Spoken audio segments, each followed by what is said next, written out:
Bien, nous avons continué ouais, quelques exemples de contrôle citoyen de l'action publique. La dernière fois, nous avons parlé de ISC. Fois ça, nous allons parler de OCID, l'Observatoire citoyen pour l'institutionnalisation de la démocratie. Comment nous avons fait un suivi? Fois ça, ce n'est pas de l'exécutif du gouvernement, mais plutôt du Parlement. Eh bien, en 2016, nous avons fait un suivi des activités du Parlement. Et nous avons les coordonnateurs, les observateurs qui étaient à regarder les activités parlementaires. Eh bien, nous avons deux objectifs dans le suivi ça. Premièrement, pour nous, quel niveau de relation entre députés, sénateurs et la population qui est élue. Et deuxièmement, pour nous regarder quelle perception citoyenne par rapport au travail parlementaire. Nous avons fait dans tous les départements. Et bien ça, nous constatons. Nous constatons que 78% dans le monde que nous avons interrogé, ils connaissent non députés. Ça, c'est un bon bagage. 80%, ils ne connaissent pas l'adresse député.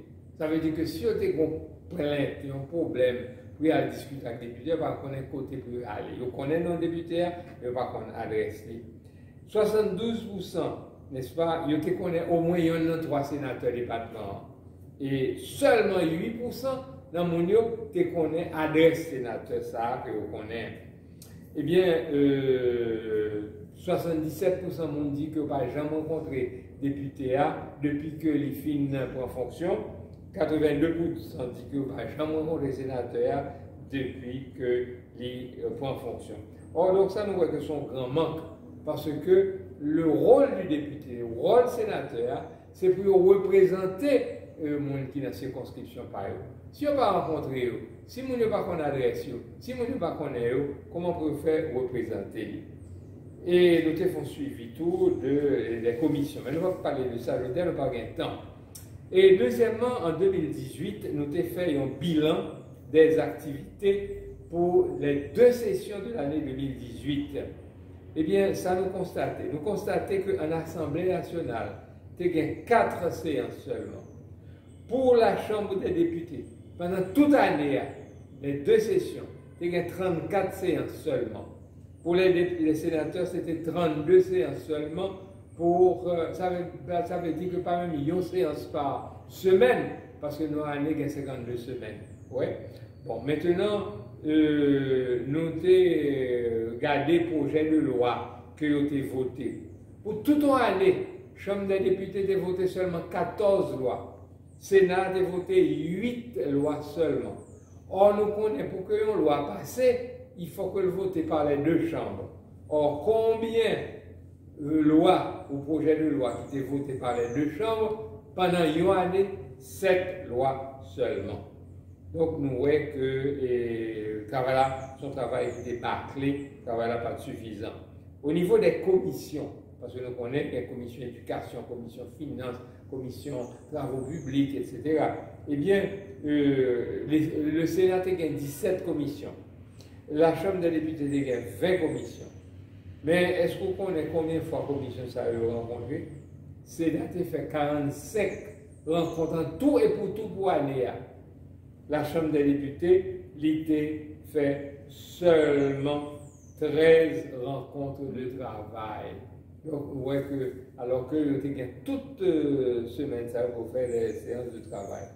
Donc, il y a une commission qui a 0 rencontre pour toute année.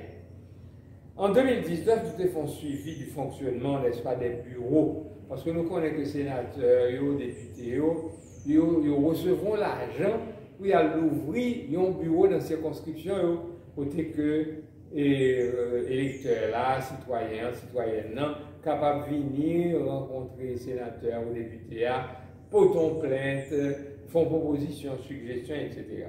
Et bien ça, nous constatons.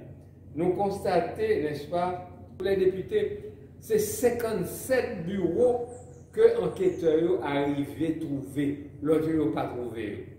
Ça veut dire 69%. Pour les sénateurs, n'est-ce pas, c'est 19 bureaux sur les 29 que vous trouvez, soit 65%. Mais trouver bureau, c'est yon. Mais est-ce que le bureau a travaillé vraiment? Est-ce qu'il est opérationnel? Ce n'est pas tout le bureau qui est opérationnel. Par exemple, pour les députés, sous 57 bureaux que nous avons trouvés, c'est 45 qui ont là-dedans qui ont fonctionné. L'autre, c'est Kaila Montro, mais le fait même. Pour les sénateurs, sur 19 bureaux que vous trouvez, c'est 15 seulement qui ont là-dedans qui a fonctionné. Donc, nous voyons que nous recevons l'argent pour faire le travail, pour un bureau pour recevoir le monde, et bien, ils n'ont pas fait le travail ça. Et en plus de cela, est-ce que tu as un registre pour noter le non-visiteur qui viennent et qui ça vient demander? Eh bien, sur 45 bureaux députés que vous avez trouvés, c'est 35 qui ont un registre. Sur 15 bureaux sénateurs que vous avez trouvés, c'est 12 qui ont un registre. Si vous n'avez pas un registre, c'est laver main sur la tête, vous n'êtes pas capable de venir et puis vous n'avez pas retenu rien. Donc, nous faisons une série de recommandations. Donc, pour nous être capable de publier un guide de fonctionnement, n'est-ce pas, des bureaux, pour former le personnel des bureaux, pour être capable de gagner information sur adresse, fonctionnement bureau, rôle bureau, sur les sites, pour que les citoyens soient capables de connaître. Et n'est-ce pas, il faut que le bureau serve comme relais pour informer la population. Et il faut que députés, sénateurs, ils rendent compte sur l'argent qu'ils reçoivent pour faire le bureau fonctionner. Et il faut que tout bureau gagne un registre pour enregistrer non tout visiteur. Voilà pour cet après-midi.